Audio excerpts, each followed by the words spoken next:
আমার নবীর নামে তহমত দিয়েছে যে ইনি বালাৎকার করেছে। আচ্ছা বলুন তো, আমাদের দেশের যিনারা মনীষী তাদের ছবিগুলো হেডমাস্টারের মাথার উপরে থাকে না থাকে না অফিসে? কার? কবিগুরু রবীন্দ্রনাথ ঠাকুরের, ঈশ্বরচন্দ্র বিদ্যাসাগরের, বঙ্কিমচন্দ্র চট্টোপাধ্যায়, শরৎচন্দ্র চট্টোপাধ্যায়, স্বামী বিবেকানন্দ, এদের ছবিগুলো থাকে না থাকে না? কলেজে গিয়ে দেখে আসুন, প্রিন্সিপালের মাথার উপরে আছে। তাহলে জানতে হবে এই প্রিন্সিপালের থেকেও উঁচু মানুষ তারা, ঠিক কিনা কথা বলেন? এদের থেকেও দামি তারা মনীষী। ঈশ্বরচন্দ্র বিদ্যাসাগরের পায়ে ধুলোর সমতুল্য তুমি হতে পারবে, ঠিক কিনা কথা বলেন? আমার নবীর নামে তহমত লাগলো কিসে? আল্লাহর নবী তিনি কি করেছেন? ব্যভিচার করেছেন। অল্প বয়সে বিবাহ করে তহমত দেয়া হলো কার উপরে? আমার নবীজির উপরে। অথচ ঈশ্বরচন্দ্র বিদ্যাসাগর যেদিনে বিবাহ করেছেন ওনার স্ত্রীর বয়স ছিল মাত্র 8 বছর। কত বললাম? 8 বছর। আর নবীজি সংসার শুরু করেছেন 9 বছরে, 1 বছর কম, ঠিক কিনা কথা বলেন? শুধু তাই নয়, রবীন্দ্রনাথ ঠাকুর যেদিনে বিবাহ করেছেন ওনার স্ত্রীর বয়স ছিল 11 বছর। কত বললাম? 11। বঙ্কিমচন্দ্র চট্টোপাধ্যায় যেদিনে বিবাহ করেছেন ওনার স্ত্রীর বয়স ছিল 5 ইয়ার্স, মাত্র 5 বছর। কত বললাম? 5 বছর। দেবেন্দ্রনাথ ঠাকুর যেদিনে বিবাহ করেছেন ওনার স্ত্রীর বয়স ছিল 6 বছর। ইমানদারির সঙ্গে বলুন তো, এই হারাম একবার বলে দেখা যে ইনাদিকে বালাৎকারী, বলে দেখাও, তোমার জুবানটা ছিঁড়ে দিবে টেনে। নবীজির নামে গালি দেওয়া খুব সহজ, এদের নামে একবার গালি দিয়ে দেখো। আল্লাহর হাবিব সাল্লাল্লাহু আলাইহি সাল্লাম 1400 বছর আগে 9 বছর বয়সে সংসার শুরু করেছেন, তুমি তাকে বালাৎকারী বললে। আর 150 বছর আগে ঈশ্বরচন্দ্র বিদ্যাসাগর 8 বছর বয়সের মহিলাকে বিবাহ করেছেন। বঙ্কিমচন্দ্র চট্টোপাধ্যায় 5 বছরের মেয়েকে বিবাহ করেছেন। যুগটা আলাদা ছিল, যুগ পাল্টিয়েছে। আমাদিকে বলছে বাচ্চা পয়দা করার মেশিন। রবীন্দ্রনাথ ঠাকুর কতজন ভাই বোন ছিল জানেন? 14 জন, 14টা ভাই বোন। তার বাম্মাকে কি বলবে তুমি? আমি তোমার কাছে জানতে চাই। দেশের প্রধানমন্ত্রী, তিনারা 6টা ভাই বোন, তিনার বাম্মাকে তোমরা কি বলতে চাই? তুমি বলে দেখাও।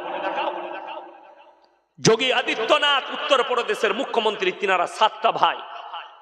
দেশের আর একজন মন্ত্রী তাগাড়িয়া, তিনারা 10টা ভাই বোন, তিনার বাম্মাকে তোমরা কি বলতে চাও? দোষটা শুধু ইয়াসিনের? দোষটা শুধু মোহাম্মদের? দোষটা শুধু আব্দুর রহমানের?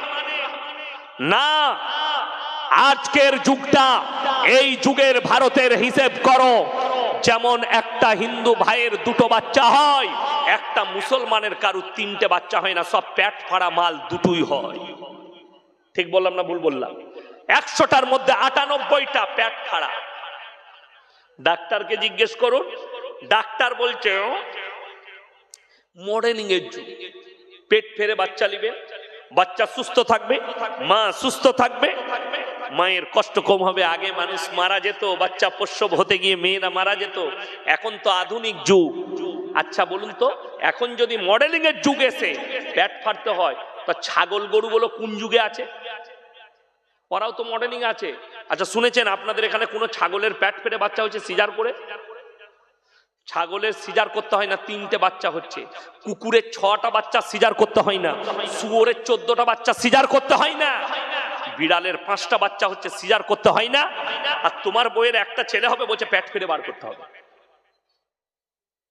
আমি বলবো না, তোমার বিবেককে জিজ্ঞেস করো, তোমার বিবেককে জিজ্ঞেস করো বেঈমান কাফেররা কিভাবে চক্র শুরু করেছে আর তোমার ঈমান নিয়ে খেলা শুরু করেছে।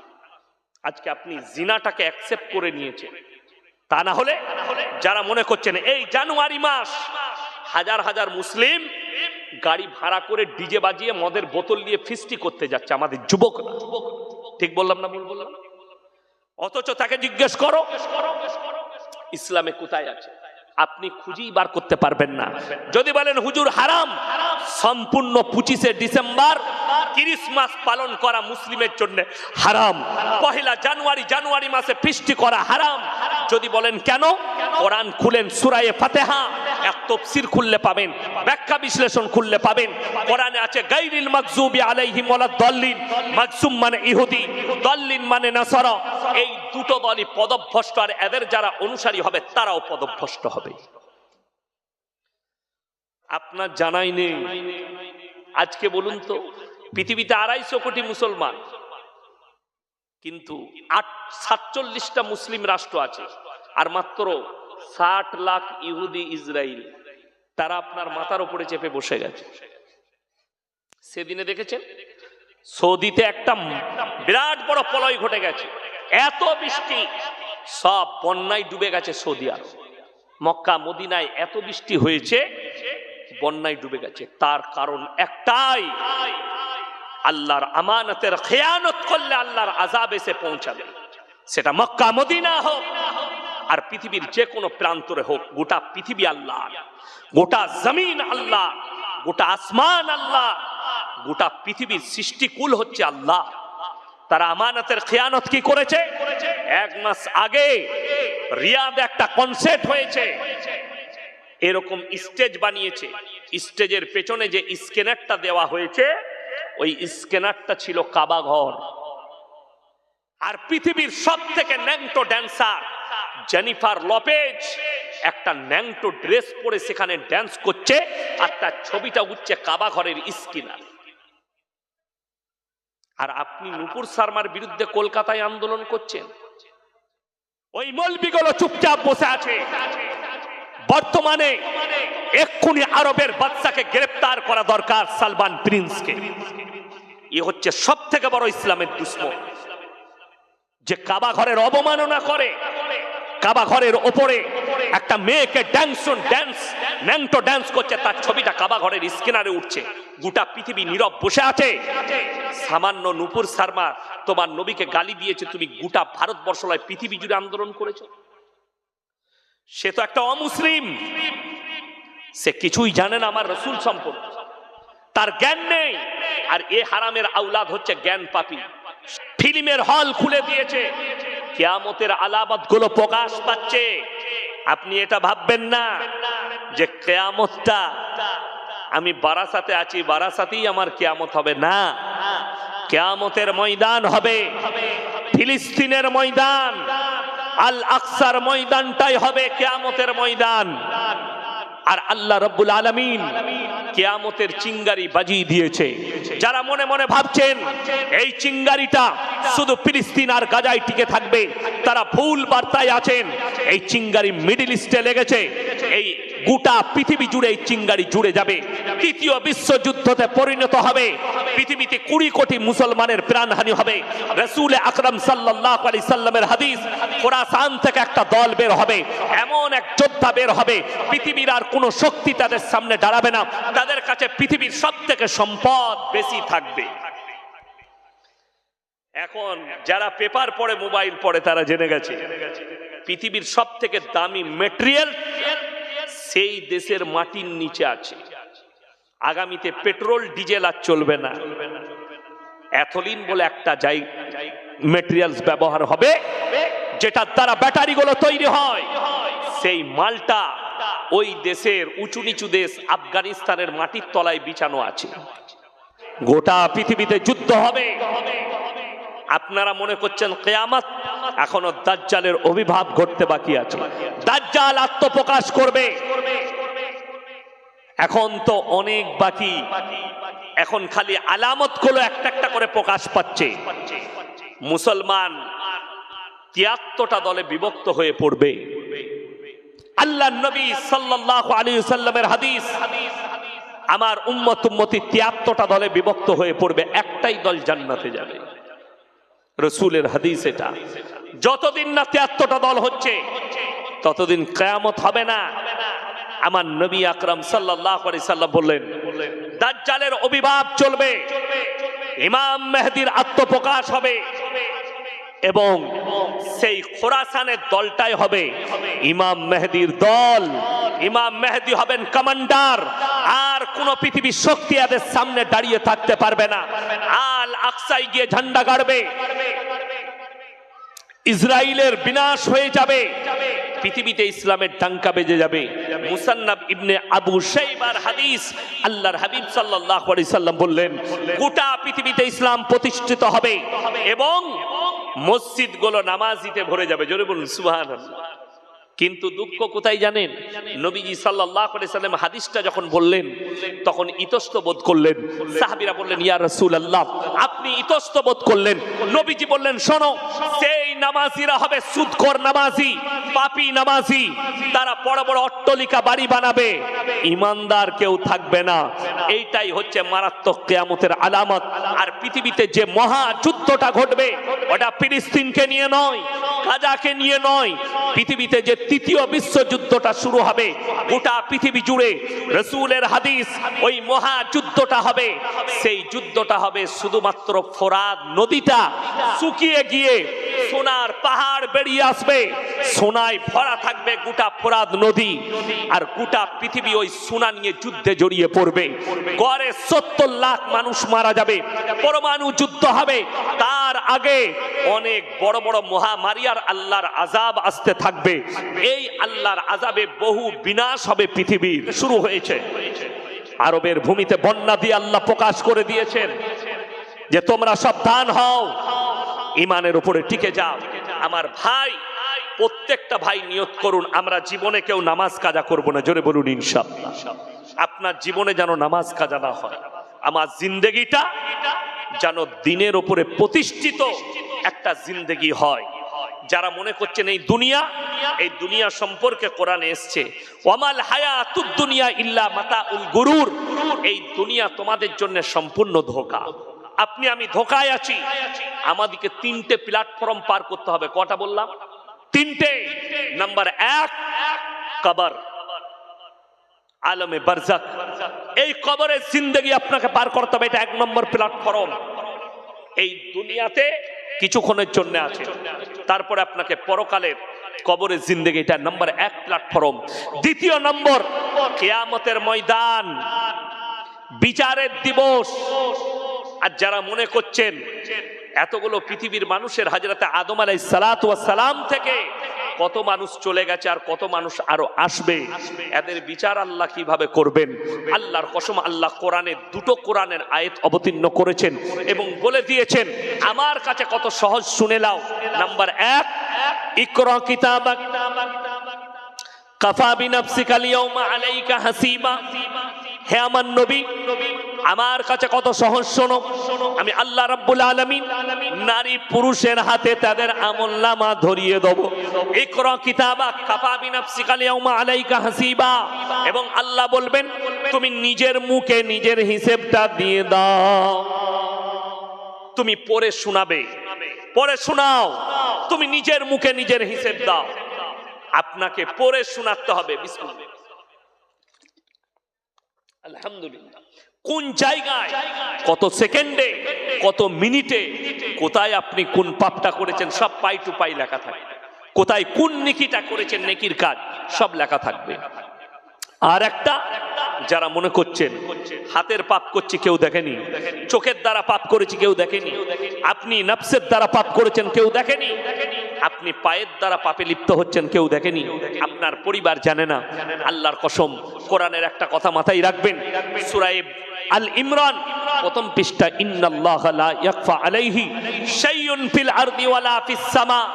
আসমান আর জমিনের মধ্যে যা কিছু আছে কোন জিনিসটা আমার আল্লাহর কাছে গোপন নেই। আল্লাহ রাব্বুল আলামিন অপর জায়গায় সূরা ইয়াসিনে বললেন, আল ইয়াউমা নাখতিমু আলা আফওয়াহিহিম ওয়া তুকাল্লিমুনা আইদিহিম ওয়া তাশহাদু আরজুলুহুম বিমা কানু ইয়াকসিবুন। হে আমার বিশ্ব নবী, পৃথিবীর মানুষকে বলো, কিয়ামতের দিনে আমি মানুষের জবানে সেলাই মেরে দেব, তাদের হাত কথা বলবে, তাদের চোখ কথা বলবে, তাদের ঠোঁট কথা বলবে, তার অঙ্গ পতঙ্গকে কথা বলার যোগ্যতা দান করব। তারা তখন কথা বলবে, আমার কাছ থেকে এতটুকু রেহাই পাবে না। কোরআন ওই জন্য নামাজ কেউ ছাড়বেন না। হাত তুলে বলুন সবাই নামাজ পড়বো ইনশাআল্লাহ। আমি আমার যুবক যুবতী সকলকে বলবো নামাজ পড়ো। আজকে দুঃখটা কোথায় জানেন? একটা মোবাইলের দাম মাত্র 16,000 17,000। আপনার কাছে এটা মাত্র হয়ে গেছে কেন? একটা গরিব থেকে গরিব মানুষ খেটে খায়, তার কাছেও একটা 15,000 টাকা দামি মোবাইল আছে। ঠিক বললাম না ভুল বললাম? কিন্তু দুঃখ হচ্ছে আপনার বাড়িতে একটা বাংলা মানে কোরআন নেই, আপনার বাড়িতে একটা নামাজ শিক্ষা বই নেই। আপনি আপনার মেয়েকে বলতে পারলেন না নামাজ শিক্ষা বইটা পড়ে নামাজটা শিক্ষা করো, নামাজটা পড়ে নাও। আমার ভাই, আপনি আপনার পরিবারকে তারবিয়ত দেন।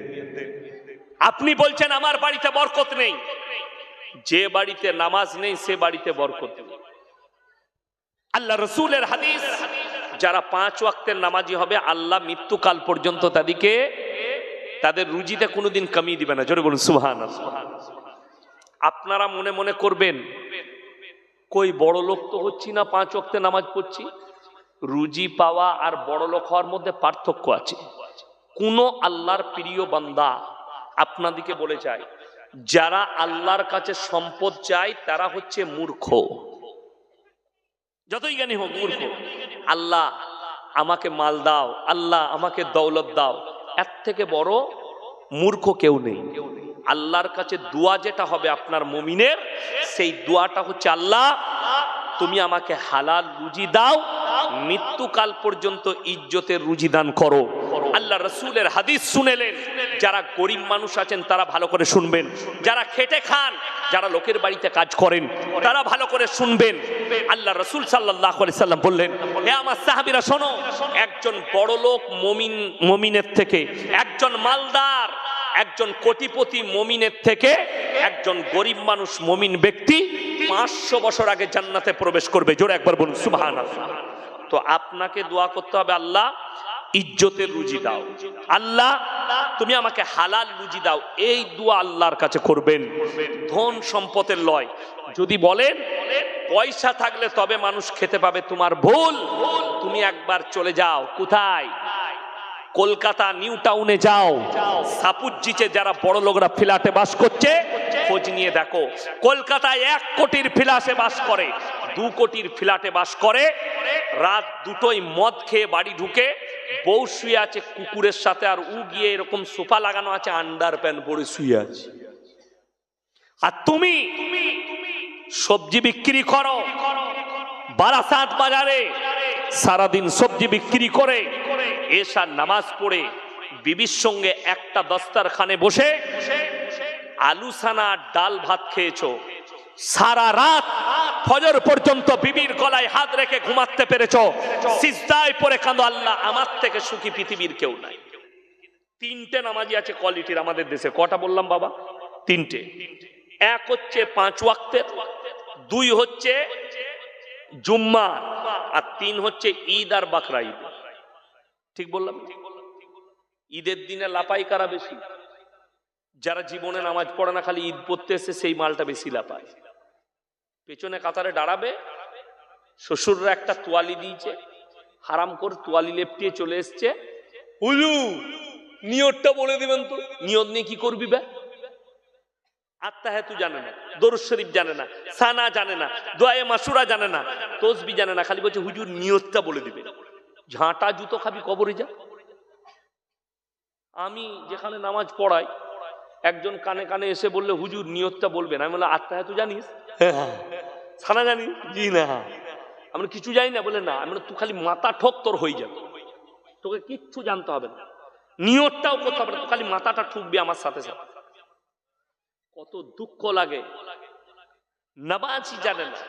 যেমন আমাদের দেশে, আচ্ছা কেউ যদি জানাজার নামাজ ছেড়ে দেয় গুনাহ আছে? কোন মৌলবি যদি বলতে পারে গুনাহ আছে, আমি আর জীবনে বক্তব্য দেবো না। কারুর যদি জানাজার নামাজ ছেড়ে যায় কোনো গুনাহ নাই, কিন্তু কোন লোক যদি জেনে সুঝে ফরজ নামাজ ছাড়ে গুনাহ আছে না নাই? গুনাহে কবিরা, বড় গুনাহ। আপনাকে দেখিয়ে দেবো, জানাজার নামাজ হচ্ছে জোহরের পরে জানাজা হবে। যারা 5 ওয়াক্তের নামাজি তারা নামাজ পড়ছে, আর কিছু হারাম করে উজু করে দাঁড়িয়ে আছে, ও শুধু জানাজা পড়বে। ঠিক বললাম না ভুল বললাম?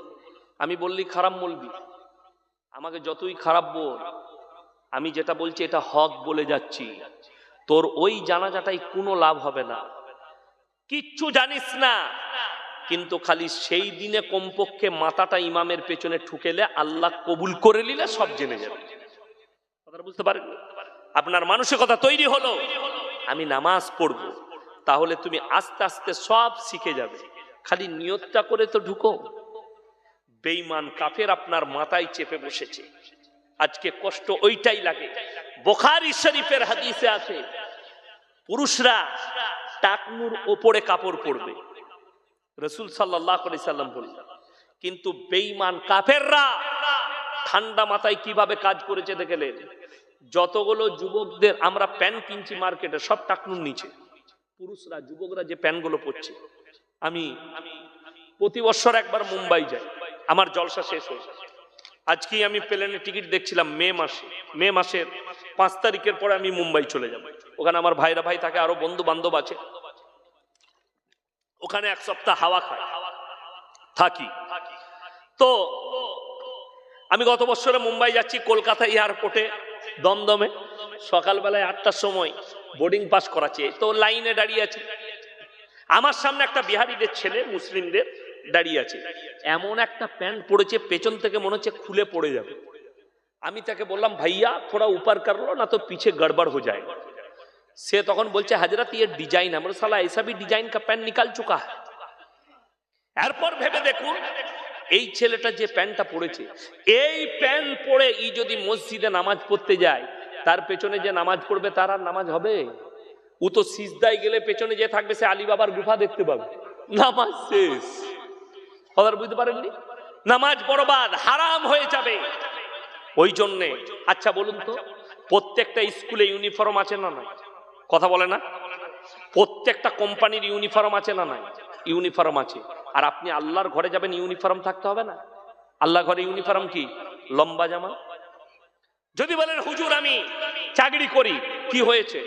তোমার ব্যাগের ভেতরে একটা পাঞ্জাবি থাকবে, তুমি যখন নামাজ পড়বে খালি পাঞ্জাবিটা লাগিয়ে নামাজ পড়ে নিবে, যাতে তোমার কোমর না বেরিয়ে যায়, যাতে তোমার পাছা না বেরিয়ে যায়। এই লম্বা পাঞ্জাবি পরলে কিছু বেরোবার ভয় থাকবে? ভয় থাকবে না। শুনেলেন হে আমার যুবক, প্যান্টটা শুধুমাত্র নামাজের সময় গুটোনোটাই ফরজ নয়, সুন্নত নয়, অল টাইম টাকনুর ওপরে পড়তে হবে। তুমি যদি দেখো প্যান্টটা কিনলাম, প্যান্টটা একটু বড় আছে, তুমি টাকনুর ওপরে 4 আঙ্গুল প্যান্টটা কেটে দাও, দর্জির কাছে নিয়ে গিয়ে দিয়ে সেই প্যান্টটা পরো। যারা টাকনুর নিচে জিদ করে পায়জামাটা পরবে, প্যান্টটা পরবে, ওই অঙ্গগুলো আল্লাহ জাহান্নামের আগুনে জ্বালাবেন। বুখারী শরীফের হাদিস। যে মহিলারা আছেন মায়েরা, শুনেলেন মায়েদের জন্য টাকনুর নিচে কাপড় পরতে হবে, বুখারী শরীফের হাদিসে এসেছে। যে মায়েরা এখন বেঈমান কাফেররা যে সালোয়ার গুলো তৈরি করেছে, সব মেয়েরা এইখানে পড়ছে, এইখানে, ঠিক বললাম না? এইখানে। আবার কিছু কিছু মেয়ে পায়েতে আবার কালো সুতো বাঁধছে। বুঝে এটা কেন বেঁধেছিস? বলে হুজুর লজল লাগবে না। তো গলায় একটা দড়ি বাঁধা, জীবনে মরবি না। এরা তো ওই করেই আমাদের সমাজ শেষ হয়েছে। কিসে? তাবিজে, তেল পড়াই, পানি পড়াই, সুতোতে, এতেতে শেষ হচ্ছে। এইটাই কষ্ট। ছেলে হচ্ছে না, ই হুজুর খুঁজে বেড়াচ্ছে কোন হুজুরের তাবিজে ছেলে হবে। আর কলকাতায় এমন এমন মাল আছে বলছে আমার তাবিজে বেটা ছেলে হয়, খোঁজ নিয়ে দেখুন সে হারাম করে একটা বেটা। আমি আসি, আচ্ছা আমাদের তাবিজে বেটা ছেলে হলে পঞ্চায়েত গুলো কাদের দখলে হতো? হুজুরদের। কথা বুঝতে পারেনি? ইসলামে 4টা বিয়ে করা যায় যাচ্ছে, 4টা বিয়ে করতাম, বছরে একটা করে বেটা, 4 10 কত? 40টা, 10 বছরে। লাঠির জোর আমার, পঞ্চায়েত আমার। আমি ইয়াসিন, আমার 2টো বিটি। কথাটা বুঝতে পারেননি? আমার কটা বিটি? 2টো। তো আমাদের তাবিজে বেটা ছেলে হলে আমাদের তো বেটাই হতো, বিটি কি করে হবে? কে বুঝাবে সমাজকে? কে বুঝাবে গন্ড মূর্খ দিকে? কলেজে পড়াশোনা করে কিছু লাভ হবে না। কেন বলুন তো? এদের ব্রেনটা পরিচালনা করে কিছু ভণ্ড হুজুর যে স্কুলের মুখ দেখে না। 6 মাস প্রেম করেছে হারামখোর, এরপর মেয়েটা ফোনটা সুইচ অফ করে দিয়েছে। ই এখন ভণ্ড হুজুরের কাছে কাঞ্জি কানে জান দিয়ে ভালোবাসতো, ফোন সুইচ অফ। তাবিজ করে খুলে দেন। শালা আমাদের তাবিজে ফোন খুলে যাবে? তাইলে তো ওই দোকানের শোরুম গুলো সব বন্ধ হয়ে যেত। যাদের মোবাইল সুইচ অফ হতো আমাদের কাছে যাতে তাবিজ মেরে খুলে দিত। এর থেকে বড় হারামখোরি আর কিছু আছে? আর এরাও যাচ্ছে, বলে কত লাগবে? বলে ৫,০০০ টাকা লাগবে, ৩ দিনের ভেতরে মোবাইলের সুইচ খুলে যাবে। ঢেউ এক বললে কি করতে হবে? বলে এই তাবিজটা নিয়ে গিয়ে বাবা তুমি পাথরের ওপরে চাপা দিয়ে দিবে, ৩ দিনের মধ্যে মোবাইল খুলে যাবে। খুলে যাওয়া তো দূরের কথা, ৫,০০০ টাকা দিয়ে তাবিজটা নিয়ে এসে পাথরে চাপা দিয়েছে, ৩ দিন পরে হুজুরের ফোন সুইচ অফ। কথাটা বুঝতে পারছি? উমাল আর ফোন তুলছে না, টাকা পেয়ে গেছে তো আর তুলে। তখন আবার এক হুজুরের পাল্লাই পড়ল। একে গিয়ে বলছে হুজুর আমার কাছে তাবিজ করে মেয়েটা এনে দিতে হবে। তখন বললে ২০,০০০ টাকা লাগবে, মেয়ে ৭ দিনে তোর ঘরে পৌঁছে যাবে, যেখানে ডাকবে বিয়ে করতে পারবি তো? হ্যাঁ। ওই তাবিজ নিলে ২০,০০০। আচ্ছা আমাদের তাবিজে যদি মেয়ে চলে আসে, মেয়েটা হুজুরের কাছে আগে যাবে না তোর কাছে আগে যাবে? আচ্ছা আমাদের সমাজে সব থেকে বেতন কম কার? হুজুরদের না হুজুরদের না ইমামদের? কথা বলে না? ইমামদের। তো যদি তাবিজে মেয়ে পাওয়া যেত, তাবিজে যদি মেয়ে চলে আসতো, আমরা তো খালি খুঁজতাম বাপের একটা বিটি বড় লোক কে আছে, মার তাবিজ আর টেনে এলে বড় লোকের জামাই, আর ইমামতি করা লাগবে না। কথাটা বুঝতে পারেননি? আর ইমামতি করা লাগতো আমাদের? তাবিজ মেরে আমি বড় লোকের জামাই হতাম, বাপের একটা বিটি, ব্যবসা সব আমাহা, ইমামতিও করা লাগবে না, মাদ্রাসাতেও পড়াতে হবে না। এই সমাজকে কে বুঝাবে? শুনেলেন হে আমার যুবক যুবতী, কলেজ পড়ুয়া, স্কুল পড়ুয়া, ভণ্ডর পাল্লাই পড়বে না। তুমি আল্লাহর কাছে দোয়া করবে, আল্লাহ এই মহিলাকে আমার পছন্দ, এই মেয়েটাকে আল্লাহ তুমি যদি আমার তকদিরে লিখে থাকো তুমি আমার তকদিরে পাঠিয়ে দাও। এই দোয়া করবেন। তকদিরে যে আছে সে মিস যাবে? কথা বলে? যদি বলেন হুজুর একটা দলিল দেন হাদিসের। আল্লাহ নবী, সকলে বলুন সাল্লাল্লাহু আলাইহি ওয়াসাল্লাম, তিনার যিনি মেয়ে হযরতে ফাতেমাতুজ জাহরা রাদিয়াল্লাহু তাআলা আনহা, তিনার কাছে বিবাহের প্রস্তাব সর্বপ্রথম যিনি নিয়ে গিয়েছিলেন তিনি হচ্ছেন হযরতে উসমানে গনি রাদিয়াল্লাহু তাআলা। ইয়া রাসূলুল্লাহ, আমি আপনার মেয়েকে ফাতেমাকে বিবাহ করতে চাই। নবীজি উত্তর দিলেন, হে উসমানে গনি, তুমি ফাতেমার থেকে দামি বিবি পাবে, ফাতেমা তোমার থেকে দামি স্বামী পাবে। আল্লাহ নবী হযরতে আলীকে ডাকলেন, আলী তোমার সঙ্গে আমার মেয়ে ফাতেমার বিবাহ দেওয়া হবে, যাও দেলমোহর নিয়ে এসো। হযরতে আলীর কাছে কোনো টাকা ছিল না, আছে কি? শুধুমাত্র যুদ্ধ করার জামাটা। সেই জামা নিয়ে মার্কেটে বিক্রি করতে গেলেন। হযরতে উসমানে গনি রাদিয়াল্লাহু তাআলা বুঝতে পারলেন আলীর কাছে কোনো পয়সা নেই, ও দেলমোহরের টাকার জন্য জামা বেচতে এনেছে। বলে ও ভাই আলী এইদিকে এসো। কি ব্যাপার? বলে আমার এই জামাটা বিক্রি করব। বলে এক কাজ করো আমাকে দিয়ে দাও। কিনে নিলেন। কিছু দূর যাওয়ার পরে বলে ও ভাই আলী এইদিকে এসো। তুমি জামা বিক্রি করেছো? জি। পয়সা পেয়েছো? জি। বলে এই যুদ্ধের জামাটা আমি তোমাকে উপহার দিচ্ছি। হযরতে আলীর চোখে পানি। আলী বললেন, হে উসমানে গনি, এটা তো আমি তোমাকে বিক্রি করে দিলাম। হযরতে উসমানে গনির চোখে পানি, বললে আল্লাহর কসম করে বলছি আমি ভাগ্যবান যে আমার এই পয়সাটা রাসূল আকরাম সাল্লাল্লাহু আলাইহি সাল্লামের মেয়ের বিয়েতে দেলমোহর হিসাবে কাজে লাগবে। জোরে বলুন সুবহানাল্লাহ। আজকে হে আমার যুবক, তুমি হারাম সম্পর্কের উপরে টিপে আছো। আল্লাহ নবী সাল্লাল্লাহু আলাইহি ওয়াসাল্লাম তিনি বলেছেন আখরি জামানায় সমাজের বুকে হারাম আওলাদে ভরে যাবে, এটা রুখতে পারবে না। জলসার দ্বারা রুখে যাবে না, আলেমদের দ্বারা রুখা যাবে না, তাবলীগের দ্বারা রুখা যাবে না, আর পৃথিবীর মৌলবীরা নয়, সমাজের কোন লোক এটাকে রুখতে পারবে না। হারাম আওলাদে ভরে যাবে। হে আমার যুবক, স্কুল কলেজে তোমরা ভালো করে শোনো, বেঈমান কাফের ইহুদি নাসারারা খ্রিস্টানরা তোমাকে ঠান্ডা মাথায় জিনা করাচ্ছে আর তুমি জিনায় লিপ্ত হচ্ছ। আমাদের মানুষরাই জানে না, আমাদের অনেক স্কুল পড়ুয়া, কলেজ পড়ুয়া যুবক যুবতীরা জানে না যে তারা ঠান্ডা মাথায় কিভাবে জিনা করাচ্ছে। তারা নাম রেখেছে 14ই ফেব্রুয়ারি ভ্যালেন্টাইন ডে, কাজ হচ্ছে জিনা করা। তারা নাম রেখেছে রোজ ডে, কাজ হচ্ছে জিনা করা। তারা নাম রেখেছে চকলেট ডে, কাজ হচ্ছে জিনা করা। তারা নাম রেখেছে কিস ডে, কাজ হচ্ছে জিনা করা। ছোট্ট ঘটনা বলে দিই, যদিও আমি তার নাম লুব না। একজন পৃথিবীর দামি ফুটবলার 1 মাস আগে তার গার্লফ্রেন্ড, বউ লয় গার্লফ্রেন্ড, ফেসবুকে পোস্ট করেছে প্রেগনেন্ট আছে। পেটটাকে ফটো দিয়ে পোস্ট করেছে আমি প্রেগনেন্ট। এই ফুটবলার দ্বিতীয়বার পোস্ট করছে, বেটা ছেলে হলে এই নাম রাখবো, মেয়ে ছেলে হলে এই নাম রাখবো। সেই মেয়েটা দ্বিতীয়বার পোস্ট করছে, আমার পেটে যে সন্তান আছে এটা তোমার নয়। ঝগড়া করার পরে, তোমার সাথে আমার ঝগড়া হওয়ার পরে আমি অন্য ছেলের সঙ্গে মিলামিশা করেছি, বাচ্চাটা তার। জোরে বলুন নাউজুবিল্লাহ।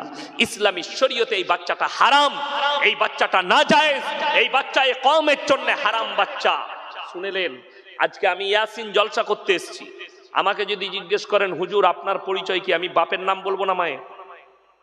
কথা বলে না এরা? বাপের। আমি যদি ইনাকে জিজ্ঞেস করি ভাইজান আপনার পরিচয় কি, ইনি বাপের নাম বলবেন না মায়ের? বাপের। যদি বাবা মারা যায় তাও আমরা বলি আমরা মৃত অমুকের ছেলে, ঠিক কিনা? কেন? আপনাদের এখানে ছাগল আছে না নাই? নাই? আছে। ছাগলের বাচ্চা হলে, পাঁঠার বাচ্চা বলেন না ছাগলের? ছাগলের। গায়ের বাচ্চা হলে ষাঁড়ের বাচ্চা বলেন না গায়ের? গায়ের। আল্লাহ তাআলা ইনসানের যে পরিচয় ঘটিয়েছে এটা বাপের দ্বারা, আর জানোয়ারের পরিচয় ঘটিয়েছেন মায়ের দ্বারা। মারাত্মক দলিল শুনেলেন, ইমাম আবু হানিফা রাহিমাহুল্লাহর কাছে একদল মহিলা হাজির।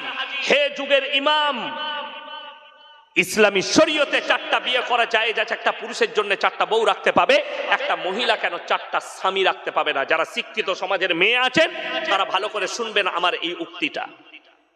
ইমাম আবু হানিফা রাহিমাহুল্লাহ বললে তোমরা কাল সকালে এসো, আমি উত্তর দেব। আচ্ছা বলুন তো, কেউ যদি দ্বিতীয় বিয়ে করতে চায় বইয়ের কাছে অনুমতি লাগবে না লাগবে না? এ কথা বলেন, লাগবে। আচ্ছা এরকম ভালো বউ কার আছে? রাতের বেলায় গিয়ে বলবেন আমি না কালকে হুজুর বলে গেছে আমি কালকে আর একটা বিয়ে করবো, যে তোমাকে চুমো খাবে না ঝাঁটা করে মারবে? ওই জন্যে আলেম আর সাধারণের পার্থক্য। ওই জন্যে হাদিস কুরআন জানা জরুরি। বিবির কাছে অনুমতি লিবার কোনো প্রয়োজন নাই ইসলামী শরীয়তে। কথাটা বুঝতে পেরেছেন না পারেন? অনেক মায়েরা মনে মনে করছে আচ্ছা হুজুরকে দাওয়াত দিয়েছে, এই তো বিয়ে করার কথা বলে যাচ্ছে। অনেক যুবক মনে মনে করছে ভালো হুজুরকে দাওয়াত দিয়েছে, কালকেই আমি দীপালিকে বিয়ে করব, তুইও মার খাবি আমিও খাবো। না, ইসলামী শরীয়তে বাধা যেখানে আছে সেটা হচ্ছে আল্লাহ তাআলা বললে তোমার দিল যদি বলে দুটো বিবিকে সমান চোখে দেখতে পারবো না, তোমার জন্য একটাই বিবি যথেষ্ট। জোরে বলুন সুবহানাল্লাহ। 4টা বিয়ে শুনেলেন, তোমার স্ত্রী যদি বন্দা হয়, বাচ্চা না হয়, ডাক্তার যদি নিষেধ করে দেয় এর আর বাচ্চা হবে না, তুমি তোমার বংশ বিস্তারের জন্য আর একটা বিয়ে করতে পারো। শুধু তাই নয়, ডাক্তারের কাছে গেছেন, স্ত্রীর হার্টের প্রবলেম, স্ত্রীর লিভারের প্রবলেম, ডাক্তার বলে দিলে তোমার স্ত্রীর সঙ্গে আর কোন রকমের মিলামিশা করা যাবে না, শারীরিক সম্মান চলবে না, তুমি তোমার যৌবন খিদা মিটাবার জন্য তুমি আর একটা বিবাহ করতে পারো। কিন্তু যদি তোমার মনে সন্দেহ হয় আমি আমার দুটো বিবিকে সমান চোখে দেখতে পারবো না, তোমার জন্য একটাই বিবি যথেষ্ট। কার যদি দুটো বউ থাকে, সে যদি তাহাজ্জুদ গুজার হয়, একটা বউকে যদি 30 টাকা কিলো চাল দেয় আর একটা বউকে যদি 50 টাকা কিলো চাল দেয়, সে তাহাজ্জুদের নামাজ পড়লেও তার কবরের আযাব পৃথিবীর কোনো মৌলবি দোয়া করে রুখতে পারবে না। এইটা হচ্ছে শরীয়ত। অথচ কিছু অমুসলিম ভাই আমাদের ধর্মকে ঠিক মতো না বুঝে মিথ্যা অপবাদ দেয়, এরা 4টা করে বউ রাখে, এদের 4টা করে বিবি থাকে, এটা মিথ্যা কথা, এটা আমাদের নামে অপবাদ। আমার ভাই, ইমানদার ভাই, আপনাদেরকে বলছি কোরআনটাকে বুঝেন, ইসলামটাকে বুঝেন। আর ইসলাম বুঝতে গেলে যায়েদ আলেম আমাদের মতো মৌলবীর কাছ থেকে বুঝবেন, একটা মূর্খর কাছ থেকে নয়। আমি আপনাকে ক্লিয়ার করে যাচ্ছি।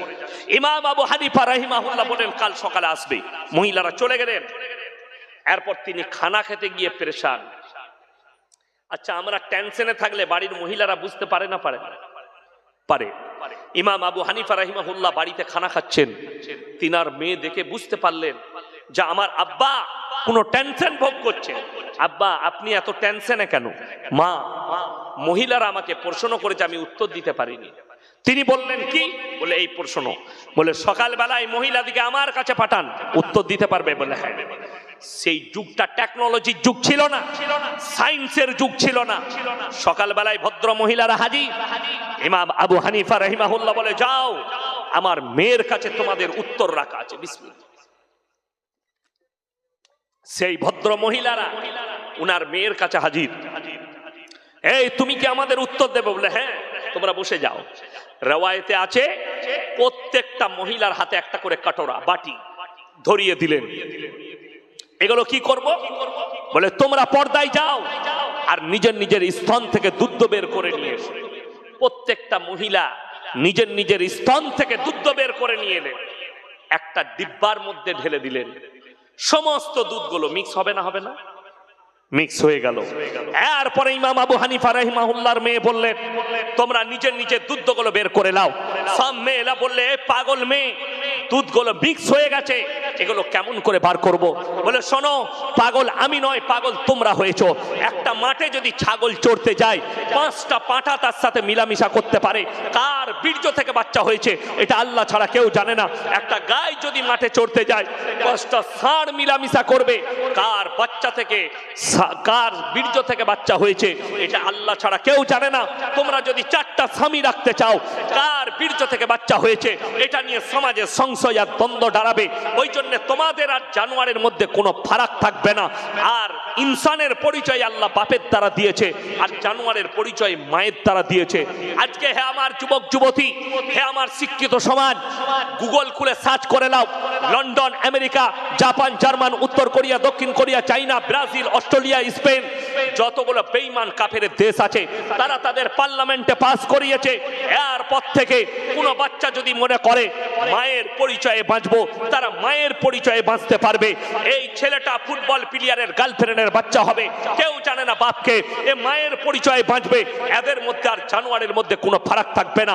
আজকে হিন্দুস্তানের মাটিতে, এই ভারতের মাটিতে, এই কলেজ পড়ুয়া, এই স্কুল পড়ুয়া, এই আর্টিস্টদের অনুসরণকারী, এই ফিল্মের বলিউডের হলিউডের অনুসরণকারী এই যুবক যুবতীরা বলছে আমরা রিলেশনশিপে আছি। কলেজে পড়ে, কলকাতায় ঘর ভাড়া নিয়ে আছে, বলে আমি আর আমার প্রেমিক থাকি, একটা রুমের ভেতরে মিলামিশা করছে, সবই করছে। বড় কষ্ট লাগে। আপনি মনে করছেন এটা জায়েজ তরিকা? হারাম না জায়েজ তরিকা। ওই জন্য বিবাহের আগে আমাদের অর্ধেক ছেলে, 80% ছেলে নিজের যৌবনকে শেষ করে ফেলছে। কিছু কিছু লোক তো আমাদেরকে তহমত দিচ্ছে। দিল্লিতে দাঁড়িয়ে দেখলাম সেদিনে একজন বলেছে, ये मौलवी लोग तो बच्चा पैदा करने वाला मशीन है। আমাদের লেগে বলেছে।